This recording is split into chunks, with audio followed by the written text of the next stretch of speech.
So, bonjour everybody. Bonjour Ndoy Mananuk. Sini bonjour Ngo. We can have do them. Nijo Madewe Wene. Jason Bone Edition Cause. So, I'm just introducing myself to you guys that I'm a boy human from Keeseekoowenin First Nation. And so, I thank TRCM for the invite to talk about my real passion of mine has been stories of our people. The last 10 years has been since I started writing about Baagak. And Baagak is the story, why it says here, Anishinaabeg the Bajamo Dati Win. What that means is Anishinaabeg means human. Ani, Ani from whence, lower, a being of the species, Anishinaabeg. So that's our word for a human. The Bajamo Dati Win is like a set of stories. So these are, I just want to emphasize that that these stories, they come from the late friend of mine, Ron Indian Madame, and I'm very happy that his nephew's here today. And to hear about these stories, you know, Shoal Lake, for you that don't know, that's where our water comes from. It's just across the border. And when I said Nijo Madewe Mene, I said I'm also second degree Mene. That's why I brought my helpers here today too. My gig or my helper. This is and this is for our first degree. When we go through, we learn all about how otter helped the humans over a very long period of time. And then also how that wolf, and you can see these animals in this drawing because there's a lot in that picture there actually that we're going to talk about today. I'll just talk a little bit about some other things before we get into the story. So this picture here, you know, in the center there you see that drum, Medeganing, or Metigwakik, that water drum, and it represents the Medeganing that's there. Those animals that are there, they're connected to our creation story. That word Anishinaabeg, lowered from above. There was a sky woman who sent her thoughts out into the universe, looking for a place to bring the last of those giants to. Because our creation stories tell us that we came from somewhere else. That's why you hear that saying. We're from the stars. So our stories talk about these giants that we're having. Chibigazawak, way off in a far part of the universe, there's these giants. And they were fighting amongst each other. And there was one lady, the youngest of those giants, she was tasked with the job to go out and find a place to bring the last of those giants to. And so she sent her thoughts out into the universe. And when she did that, it's not how I talk to you, but it made the sound of a rattle, Gigi gun. And it went out into the universe. And for a long time, she didn't hear any response from different places that received that message. And she did visit different places, and she saw that that's just not what she wanted for her people. Then, off in the far, far distance, she heard a pulse, like that. That pulse came from the constellation they call the Seven Sister Stars, where the Pleiades makes a pulse. And no problem. So that, you know, science talks about that pulse that the universe makes too, and that comes from our Seven Sister Stars. Matwewe, the pulse. And so that sky woman, she came to this part of the universe and she stopped there. She visited and she got instructions from each of those spirits that live amongst those stars about different things that you're going to need to live down here on Earth. Those are some of the things. You know, I often think that that's where the seven sacred teachings come from, the Seven Sister Stars. the connection to that number. It's number 7, why it's important. You know, it's acknowledged in our pipe directions too. A belief in the Creator, a land, a people, different directions, the 4 cardinal directions. So that's number 7 is important too. So then that sky woman, she comes to this part of the universe, and that last star that she talks to, there's a old lady on that star. They call her Unchjakikwe. That's a soul woman, and she can shapeshift into that water drum. But the message is that you too, you people, you're going to be like that water. You know, water itself didn't originate here. That too was called to the earth. That's what our stories tell us. That it took a very long time. Those giants up on the moon, they watched for many, many millions of full moons. They watched the earth to become what it is. And it took a very long time before that sky woman, she came down here to ask to the plant world and the animal world to bring the last of those giants to. So you see those 16 giants there on the bottom. That's what that represents.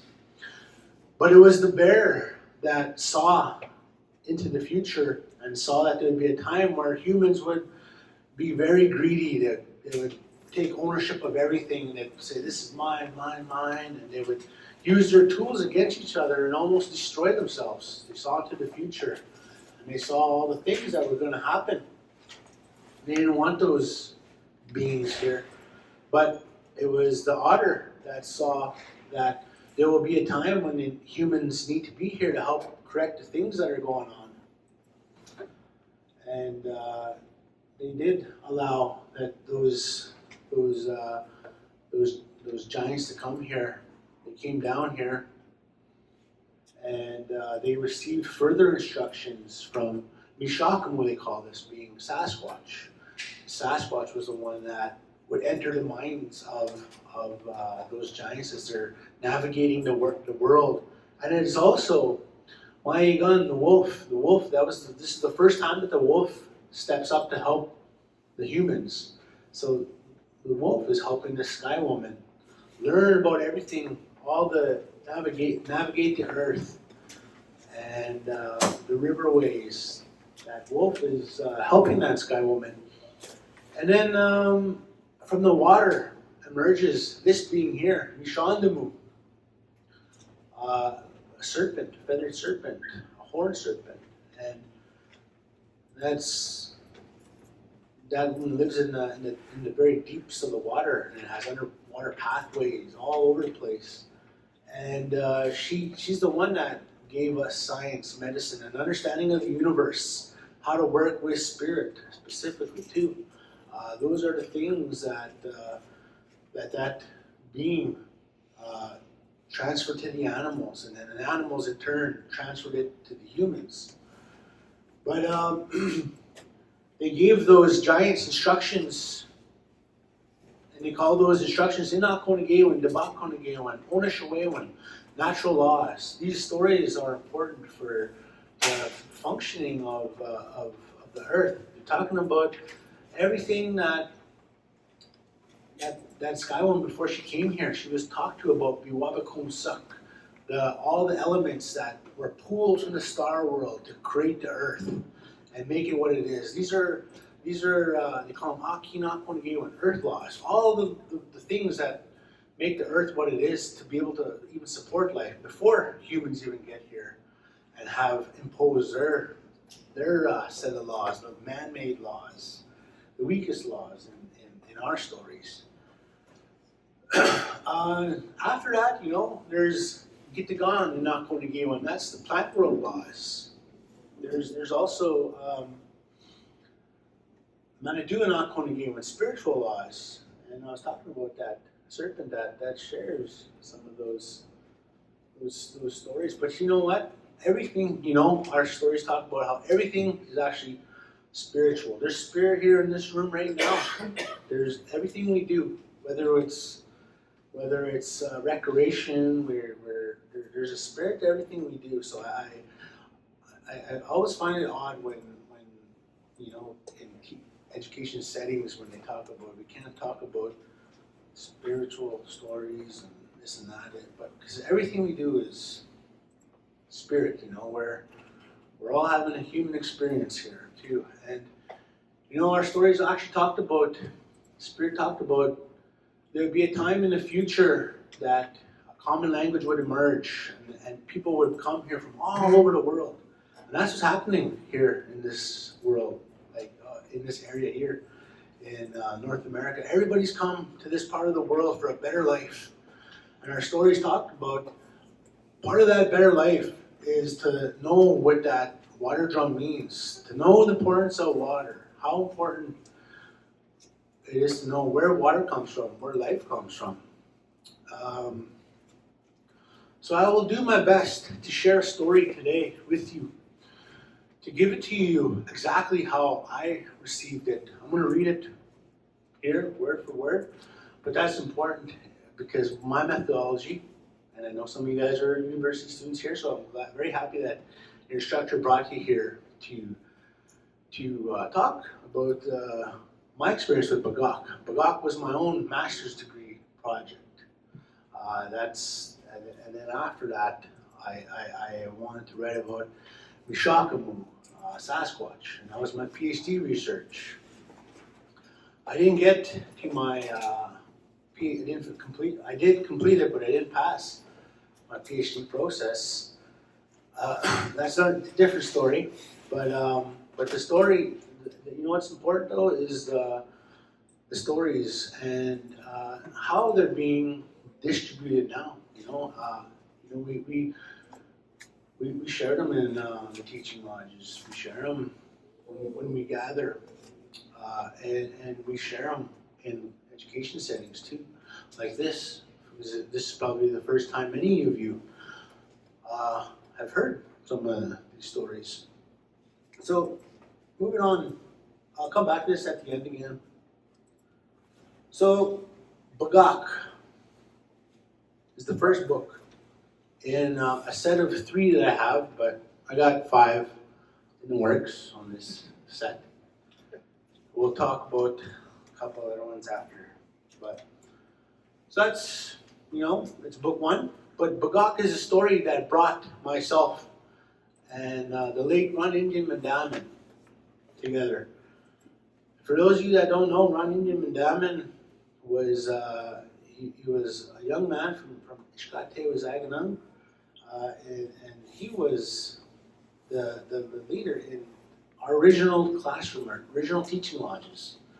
And he carried those stories from far back. Even he explained to me, his teachers weren't impacted by that residential school trauma. So you'll hear some of these stories, how there's much more to the story too about how he received those teachings too. Dreams have always been an important methodology too. But this story, I collected 5 other primary accounts of Baagak. Because when you look around and you research Baagak, you're not going to find out too much about Baagak. I'm glad my friend Dennis Whitebird is here because in the community close to my reserve, Keeseekoowenin River, they actually used to have some stories about Baagak. That's what I heard. But by 10 years ago, when I was 35, when I was going back home and I was asking elders for stories, a lot of the older people that could have told me those stories had already gone, but there was still a lot of people that had and were able to steer me to other people. So my news stories in this book, they come from a really nice experience there in Barons River with Keith Barons. What an awesome story that in their experiences and that history in Barons River, because they have a long history when they went in that community as well. And then just a little bit north, I had a female perspective of Baagak from a Cree teacher of mine, colleague Ida Bear shared about Baagak, and then Jennifer Thomas from Pimichikamak share some stories about that too. And then in my own community, a lady verified like what my dad told me about Baagak. That, you know, it was like 50 years ago. They were walking home after playing cards at my aunt and uncle's. They were playing cards, and they were walking home, and then the sound in the night, they heard this loud, piercing scream. And that's what Baagak sound like, and it's a scary experience.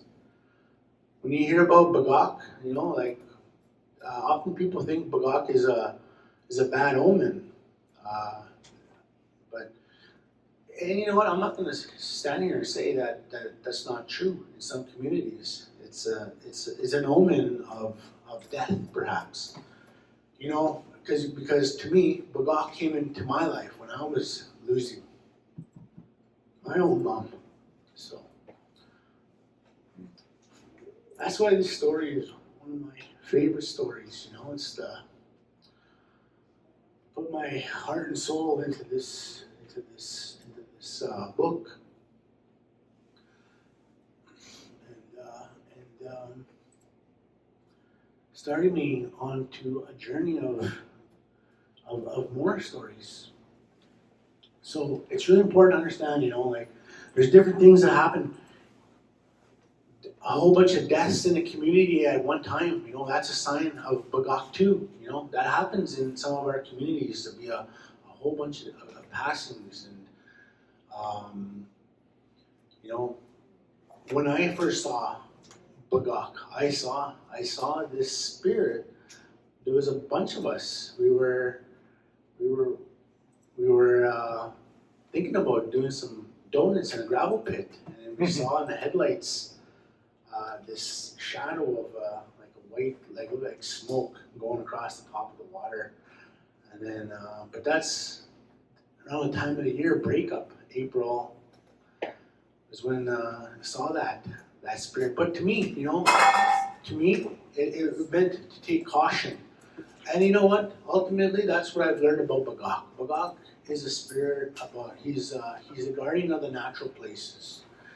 It's not a winter story. He's an all-season Manitou. Whenever you go out into the wild, you offer your tobacco to pick your medicine, pick your whatever you want to pick. He watches the wild places. To me, Baagak, I'll get more to Baagak about that in a bit, because I have it in here.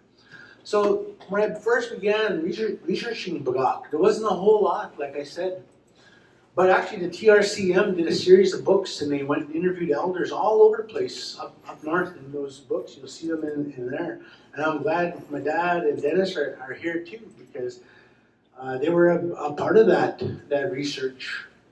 And they define Baagak as winter spirits or skeletons in some of the communities. Atazokan is described as a spirit helper. Atazokan, there's much more to it. You know, those are stories that are in cardinal directions. We call our stories female muses. They carry our creation stories are very feminine in nature. I know a lot of things have been masculinized these days, but a lot of where life comes from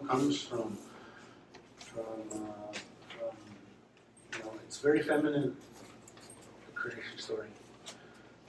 So the time frame of these published accounts date back to 1822 to 2015. That's when I finished the book.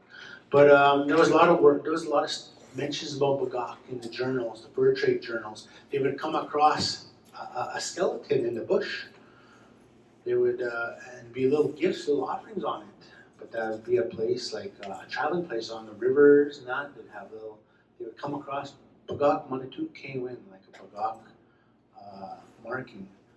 And so this stories went right from James Bay into Crete, into Quebec, all the way out to Alberta, down south into the States. So Baagak is not just a local story. It's all over the place. They had this chibai, this skeleton. Some of what I wrote about it was, these are just some headings in my book. That was one of my research questions. Wikana, did you ever hear about Baagak? And that was what I asked my friend Keith Barnes, and he told me about that, hearing Baagak. And you know what? I'll share a little bit about it because he said he was sitting in a house with his grandpa, and then he heard howling and crying and laughing on the pipes, the wood stove pipes, and he was curious to it. And then his grandpa saw that he heard something, and then his grandpa said, "That's Baagak. You have to go outside and see what it is that Baagak wants. You're going to be," and his grandpa told him, don't laugh at whatever this trickster, this tester is doing, otherwise that's going to mean that Baagak wins that. You have to have a mind to go out there and see what's happening and try to take a message from it. But he said that he didn't go outside. He got too scared. He says that was his only experience with that Baagak.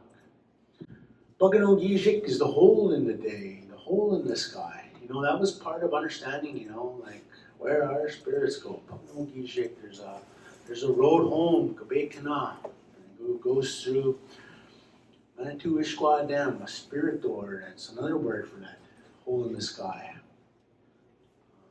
The sun is part of that hole in the day. Our spirit goes back through. There's makers to that road in our stories. Stone Boy, Lizard Boy. Those are Nanabaju's siblings that he killed, and they wanted to create a road home for us and a way to correct our behaviors, to correct our life, the mistakes that we make, because those original humans laid a foundation for how the rest of the humans are going to behave. And keep in mind, Anabaju was awful. He did a lot of terrible things to his animals, to his brothers, even his sister. And we don't often hear about his sister in the stories, but he did things to her too. And her job, I'm not going to tell the whole portion of that, but she called out and was rescued, taken to the moon. But she looks after clanship, governance, structure, family structure. That's her responsibility. Then there's a teaching portion in the back of the book called Let's Talk About Baagak. There are 3 different ways that he's talked about. Babakwat, a war club. Papakwana Ajin, a bat. And of course Baagak, spirit being. And these 3 beings are all the same. They share the same meaning. A long time ago, he was named somebody else. Watega Abu is what they called him back then. The one that appears to be gleaming or appeared to be glowing. And he was alone all the time, and he chose to be alone. And at Baagak, he had a brother and a sister. Then his brother happened to meet a young woman, a very fair, nice-looking woman, and he became jealous. And that was the very first time he had that jealous feeling. Then his sister met a nice man, and he became even more jealous of Baagak, because he really wanted somebody nice for himself too. He is jealous of his brother. So what he did was try to get his sister's husband to kill their brother, but he wouldn't do it. So he ended up killing his sister's husband because he wouldn't do that deed to get rid of him. And when that happened, his brother knew there was something going on. He was getting angry. He was mad. So Baagak, Waktega Abu, he tricked his brother, had him come on to the lake with him. Come with me, let's go get the fish. And as him and his brother were out there on that canoe, that's when he killed him, threw him over, drowned him. That's how he did away with him. So now Watega Abu was feeling satisfactory and happy. And he thought, okay, my brother is gone. My brother-in-law is gone. Now I can have a lady all to myself. But when he went back, that lady was so distraught and sad because she loved him very much, Watega Abu's older brother. And as he returned there, she committed her suicide. She drowned herself to be with him. And he became sad, Baagak became very sad. And that was the first time he felt that guilt. And he said to himself, what did I do that for? And he started to feel overwhelmed with his actions. He didn't know how to deal with himself, so he became sick, very sick. And the people noticed how sick he was getting. So they called in Omagaki, a frogman, a medicine man. And he came in and did the work. And he knew what Baagak had done, Omagaki, that medicine man. The spirits told him what Wategabu was doing, what he did. He killed his brother-in-law, killed his own brother, witnessed his sister kill herself, his sister-in-law kill herself. So that made him really sick, made him crazy. He didn't know how to think. He didn't know who he was. Omagaki knew that they need to consult with the Memgwesiak, the little people.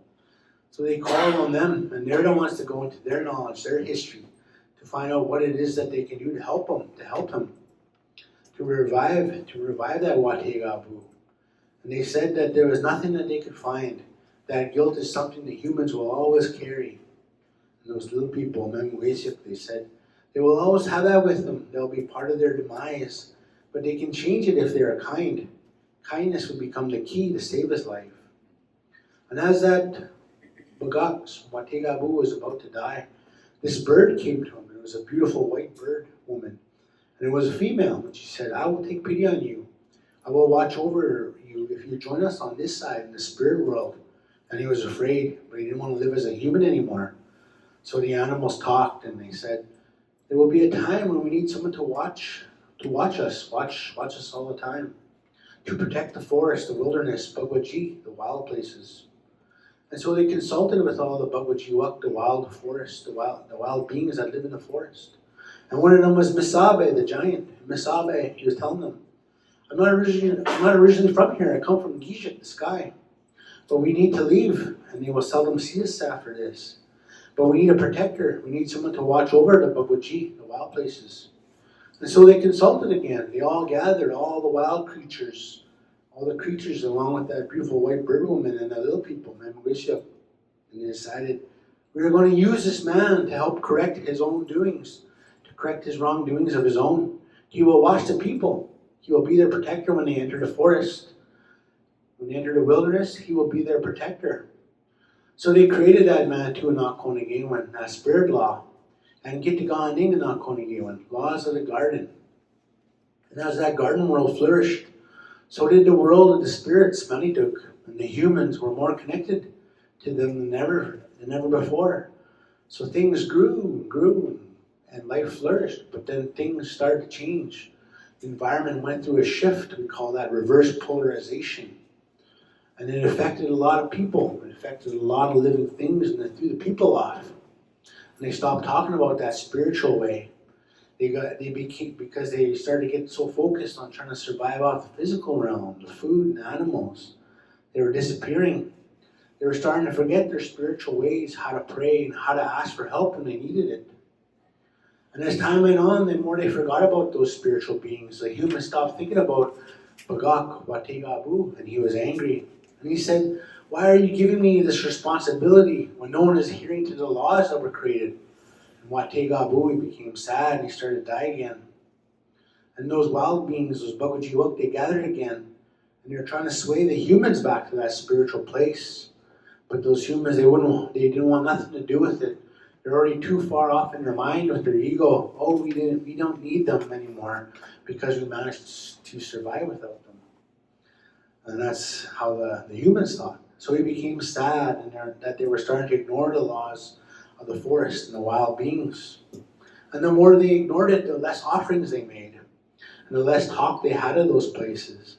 And these beings started to dissolve. They began to get scary because of their sadness, and they became angry, more spiteful.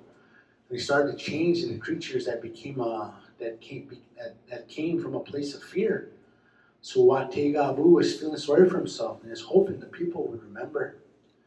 He was getting really skinny, skeletal, and his skin changed color because he was hiding a lot in the ground and the earth and the rocks. He was trying to find a place to let go of those feelings, but he couldn't. And he became more and more sick, and eventually he beckoned the spirit. I don't want to do this anymore. And he became angrier. I cannot do this. It's becoming unbearable. They're forgetting they need to put their offerings out when they enter the forest. That was one of the laws. When you enter the forest, you always put something out there. And the more we forgot, the more he disintegrated. The more he lost his flesh, he just became skin and bones.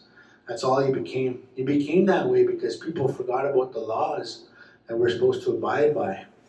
And he was entrusted to keep those laws alive, but he couldn't do it without the humans' help. They were forgetting those ways.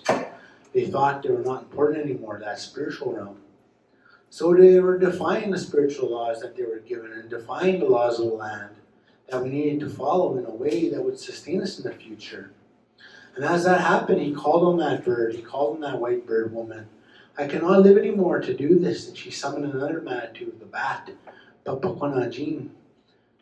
And that bat came and said, I will watch over you. I know a place you can live with us. And it was the caves. And that's where they ushered him into.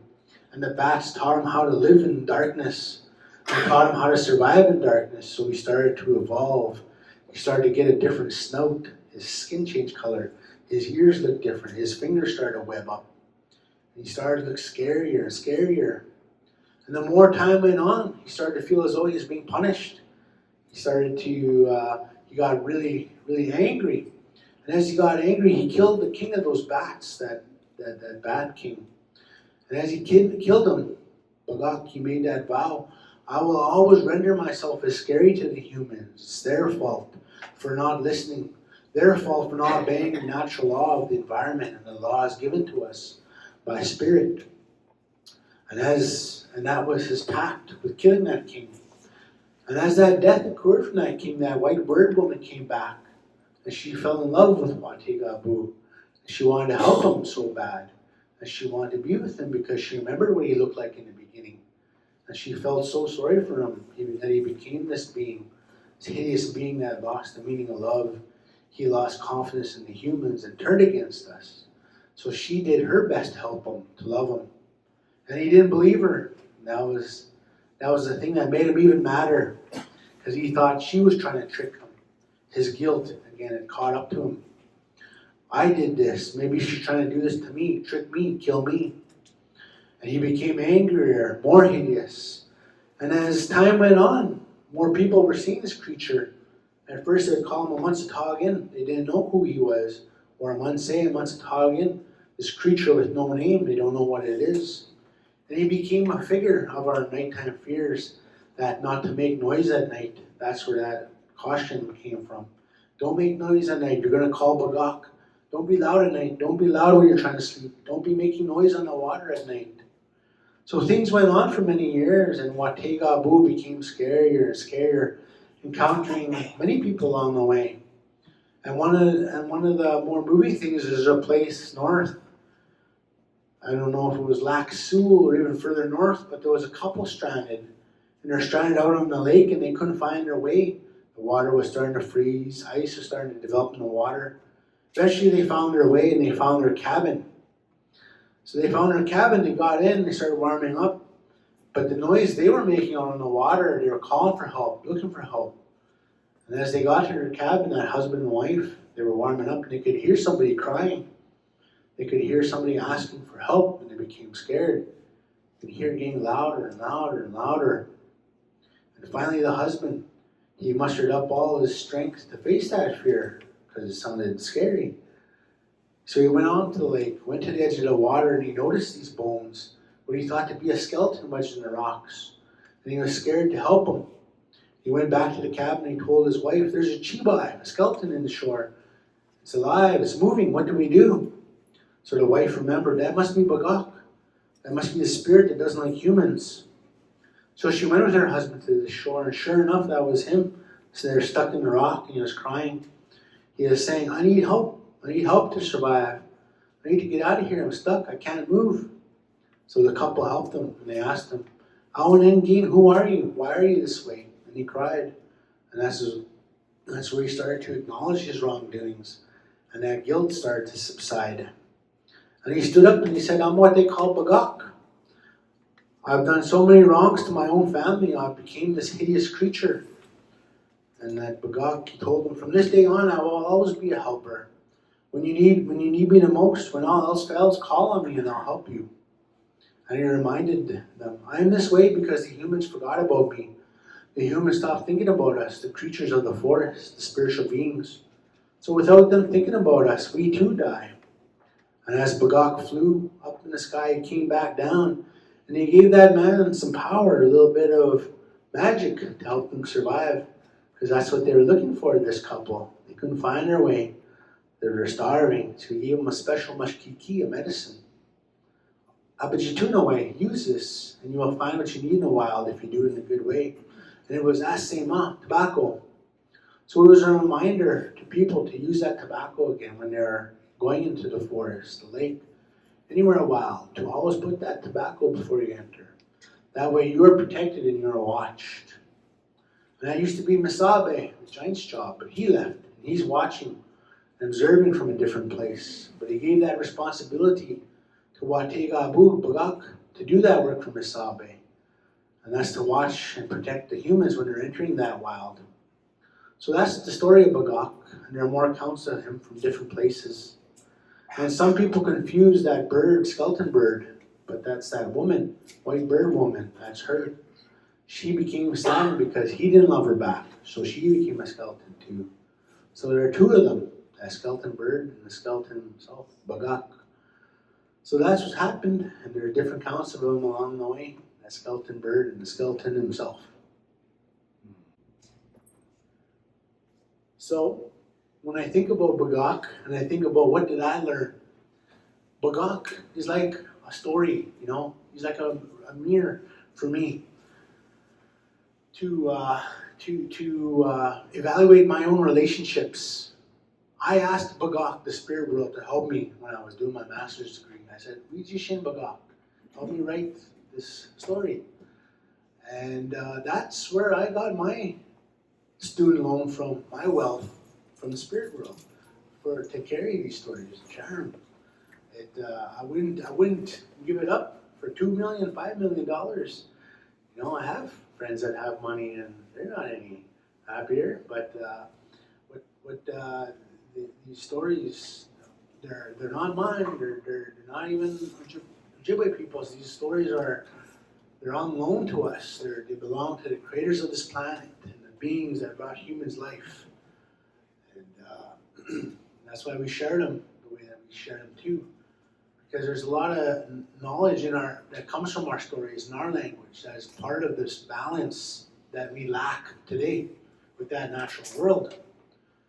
So I may think, you know, in my own personal relationship, I may think I can go and sneak off on my women and go see a younger woman downtown somewhere and get away with it. But Spirit knows what you're doing.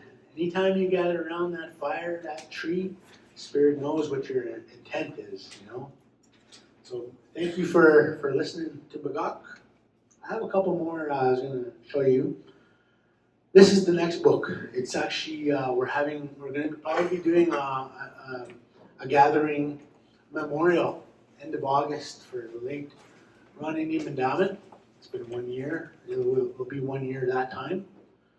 So what he explains, what he carries is because of his mom, Colleen Mandamin from Shoal Lake, Keeseekoowenin, whirlwind, tornado woman. And in 2021, it was 5 years since she left. But she always told him to keep on with that spiritual work.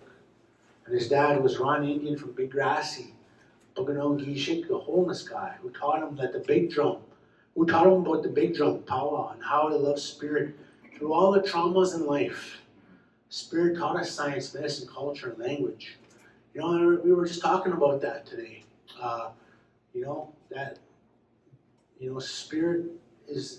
Spirit's going to help us with the traumas of life. Even if that spirit you have a different belief, whether you're Christian or you believe in different stories from around the world, those are our stories. Believe, you know, that those are all those beings. There's different beings that came to help at different times. And there's a lot of truths in the world, and this story is one of these truths. And so is Nana Bajou and his experiences. So this book, People the Snare, Nangwe Nangwe Abewak. It means it's our story for those that are identified as Two-Spirit. They were entrusted to carry out the ceremonies and the stories, hold those stories. And you know, that was one of the real neat eye-opening experiences when I began this research, to see that, here's a young man and how gifted he was. It was like being as Oscabias, and I say this all the time, was one of the coolest things to witness, to see him do the help for the people, the requests, to see how he can call on spirit to help is something that we're losing that connection today, because we're losing our connection to the language too. So that's coming next. Is a very detailed creation story. In fact, it's a lot of the higher degree stories portions that are in there too. That should be out, maybe not this year, but early next year. And this was meant to be my PhD, Sasquatch stories. But that story also is connected to close to here, the White Shell. That's a special place. Manitoba, where spirit sits. Not a lot of people know that whole story and what that story means. It's you guys are in a special place. Manitoba, where spirit sits. You're talking about Manitoba. Well, there's a whole story, and there's a boy who went to the star world to learn about why it's important, our relationship to water. Because if we don't look after water, where that boy was shown in the star world, the things that are going to happen, all the cancers, the diabetes, all the things we see happening now, we're on our last strands of life. And, there's a part of the story that says it's a very grim future if we don't work together. So,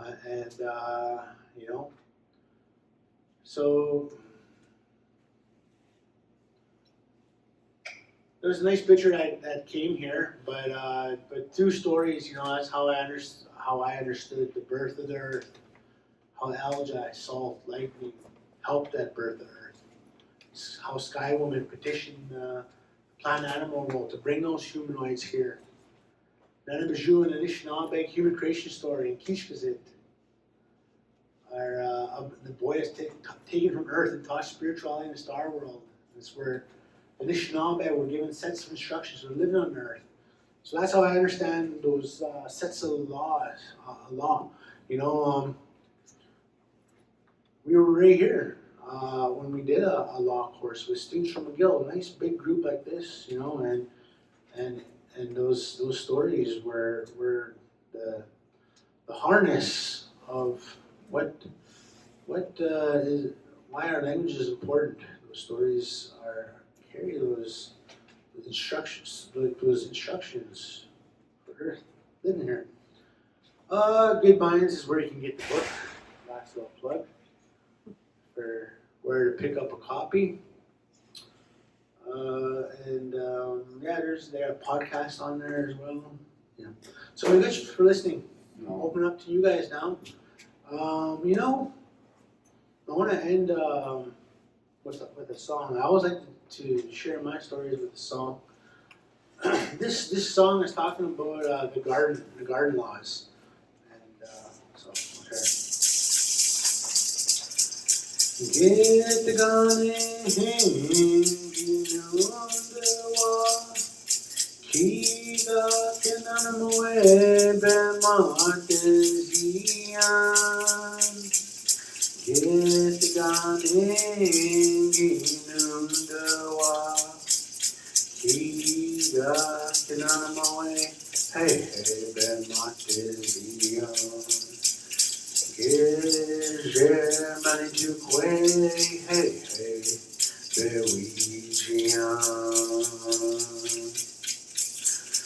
Get the garden hanging on the wall. Keeseekoowenin Get the garden hanging on Kiga Kenamawe, hey hey Matizian, Gizemanikwe, hey hey Belician. Join the show, shame the two. Join the show, shame the two. Join the show, shame the two.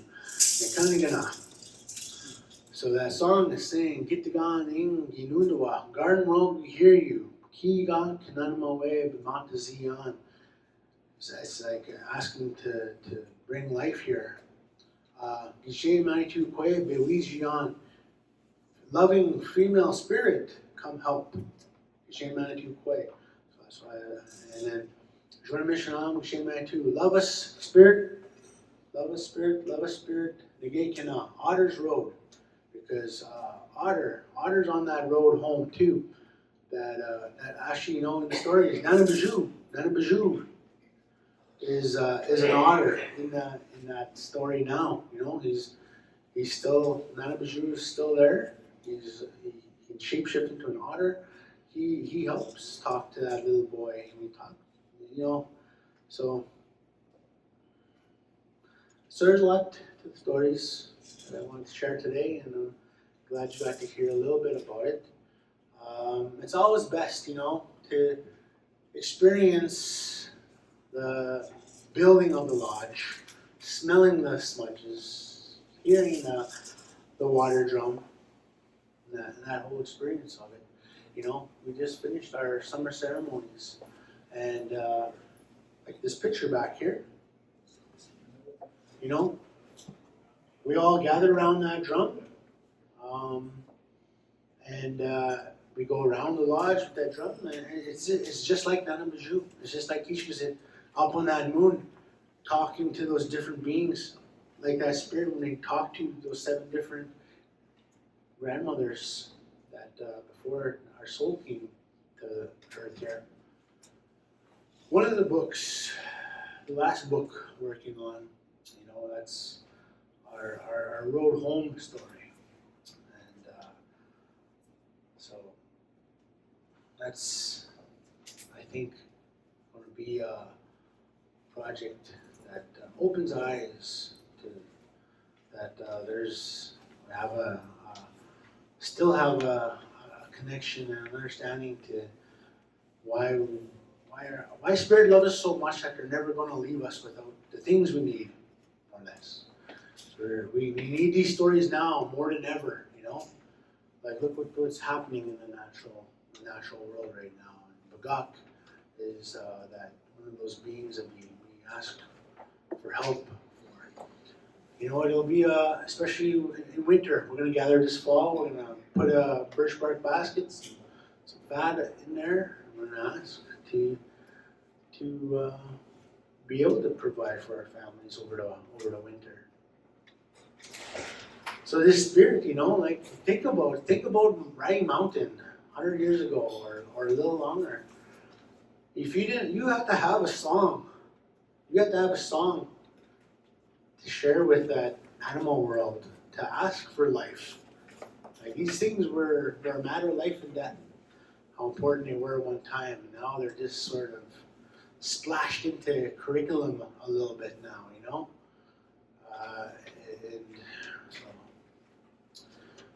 But I'll leave it open to you guys. Questions? Earlier on, it's not so much a question, but just a thank you to you, Jason.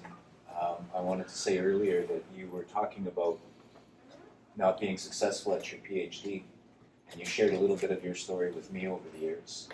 And I just want to say publicly to the good people here that it wasn't you that failed your PhD, it was the U of M that failed you. It was the U of M that failed to live up to its own ideals of reconciliation. I think that universities are still a place of and I work at a university, a place of ego, facilitating ego and pursuing ego. A place that is still unwilling to give any ground for these kind of good teachings that you offer here. I'm so grateful that me and my students were able to be here. I just want to say thank you, Miigwech, to you for sharing with us. Awesome. Thank you, Kevin. I have a question. I'm wondering, as an educator, what are some ways that you think would be a good way to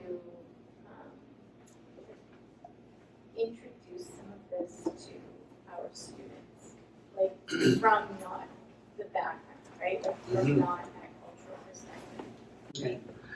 I actually work at an organization called Manitoba First Nation Education Resource Center, and work closely with a teacher who is creating curriculum. We took a portion of the creation story and made it for K to 4, and we're starting to tie it into treaty education curriculum as a support that MFNERC offers some of the schools. So we'll have a little. It's not ready yet, and we were hoping it was going to be ready for the school year, because the other thing that we actually do is we make heritage fairs for our students. I mean, we ask them to study these stories in their community. We actually had a young man that did such a great job at Canada-wide Science Fair with the syllabics from one of the communities far up north. They call them spirit markers, syllabics, and how those were taught to a Cree guy who died and came back with those spirit markers. He taught the Ojibwe.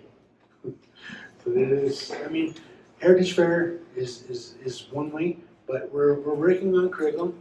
You know, I find these stories, I share them with the teachers, and some get it, some don't. It's still very hard to I guess teach stories. You know, we run into communities that don't even want to hear these things because some of our Christian communities feel that these are evil and they come from a bad place. You know, that still happens in a lot of communities. So we got a long ways to go.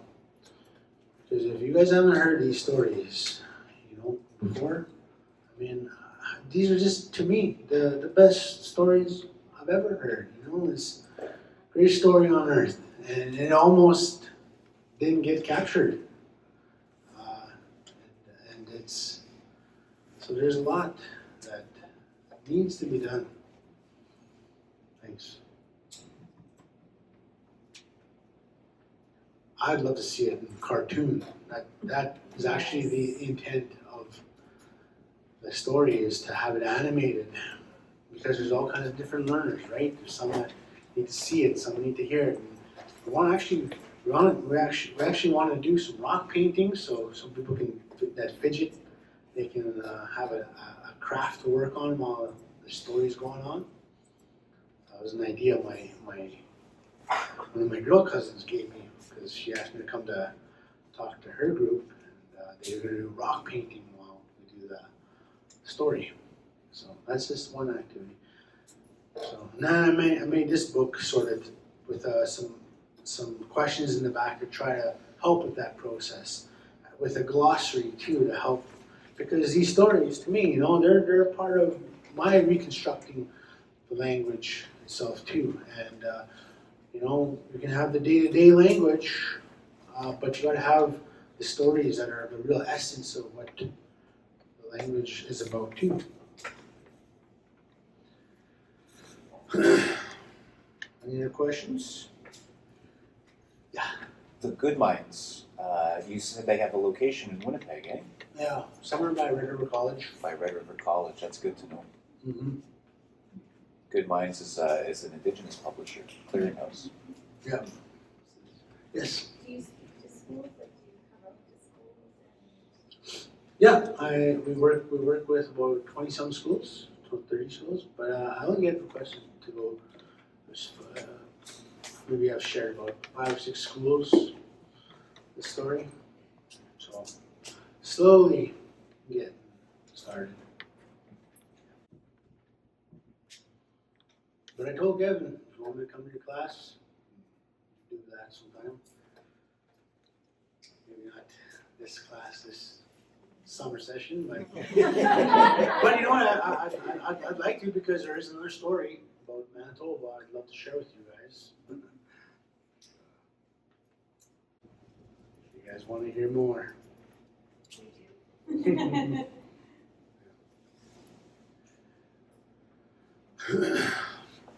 know, Are you fluent?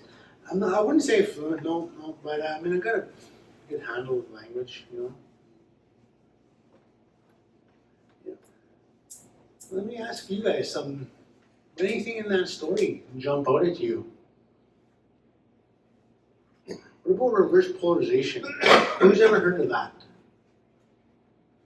You know, I find, you know, when I look at this story, it helps me understand what's going on in the natural world today. Our poles are shifting, you know. I asked the cloud watcher in Rolling River, Roddy McKay, I asked him if he had any new cloud stories, and he says the sun is rising and setting in different spots. That means that we're shifting. It's a natural process the Earth goes through, and it's gone through before at different times, and it always says around those same times, you know, the humans are being tested. How are they going to work together? How fast can they get that pipeline to Hudson Bay? That's the real important question. And like, I mean, some of these things, you know, like if we really evaluate science for Manitoba Hydro, and I always go talk to Manitoba Hydro, and I try to share the story as nicely as it can be put. You know, how is the science of Manitoba Hydro putting money ahead of the environment, of sturgeon, dinosaur fish? You know, a part of this book that got edited out, and I didn't want it to get edited out. I said it's 2023. The humans worldwide have gone savage again. And they took it out, but it's just my take, you know, on what we see develop, what we see our energy direction going. I mean, you can't have 8 billion people on the world, and there's nobody smart enough to try think about burning garbage for energy, for example. Or, I mean, there's all kinds of little things that are happening, but not resource, no political will to do it, no public will. We're just going down a scary road.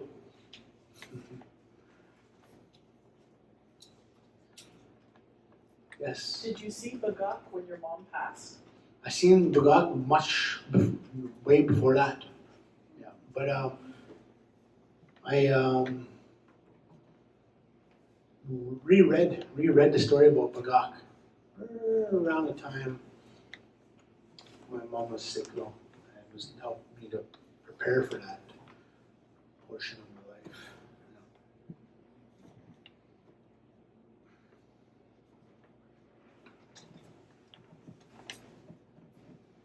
So thank you guys for coming. That's our hour.